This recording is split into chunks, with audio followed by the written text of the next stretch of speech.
ప్రభువైన యేసుక్రీస్తు నామమున మీ అందరికీ శుభములు. మన యొక్క దిన భాగంలో నుండి కీర్తనల గ్రంథం 21వ అధ్యాయం 4వ వచనం. ఆయుష్ నిమ్మని అతడు నేను వరం అడగగా నీవు అతన్ని అనుగ్రహించి ఉన్నావు, సదాకాలం నిలిచి దీర్ఘాయు నీవు దయచేసి ఉన్నావు. ఇక్కడ తను భక్తుడు అడగడము, దేవుడు దయచేయడం, ఎంత దగ్గరలో ఉన్న సంబంధం మనకు కనబడతా ఉంది కదా. మనం అడగగానే దేవుడు దయచేయడం ఎప్పుడు జరుగుతుంది? ఎట్లా అంటే మనం దేవునితో చాలా దగ్గరలో సంబంధం కలిగి ఉంటే, మనం ఆయన యొక్క స్నేహం కిందికి వస్తే, ఆయన యొక్క అధికారం కిందికి వస్తే, ఆయన చెప్పింది చెప్పినట్టు మనం చేయడం మొదలు పెడితే దేవుడు కూడా మనం చెప్పినట్టు మనం అడిగినట్టు దయచేవాడుగా ఉన్నాడు.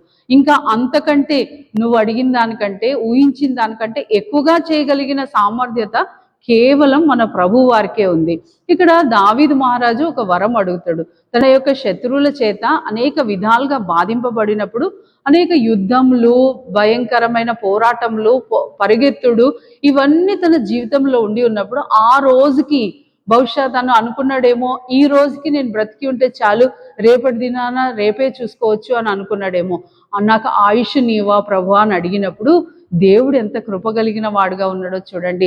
ఆయన సదాకాలం నిలిచి దీర్ఘాయుష్ ఇస్తానన్నారు. ఎవరికైనా అటువంటి ఆధిక్యత ఉన్నదా? దావీదుకి ఎందుకు ఇవ్వబడ్డదంటే, దావీదు దేవుని యొక్క ఆలోచనకి హృదయానుసారుడై ఉన్నాడు. తను చెప్పింది చెప్పినట్లుగా చేసేవాడుగా ఉన్నాడు కదా.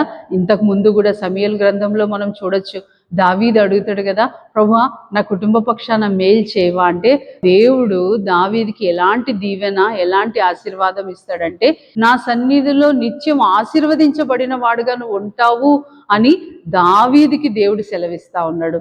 ఇటువంటి ఆశీర్వాదము దేవుడు నీకు కూడా ఇవ్వాలని అనుకుంటున్నాం. ఈ సదాకాలము, ఈ దీర్ఘాయుషు అనే మాటలు మనం ఎటు వెళ్ళినా యేసు ప్రభుతో టచ్ అయి ఉంటాయి.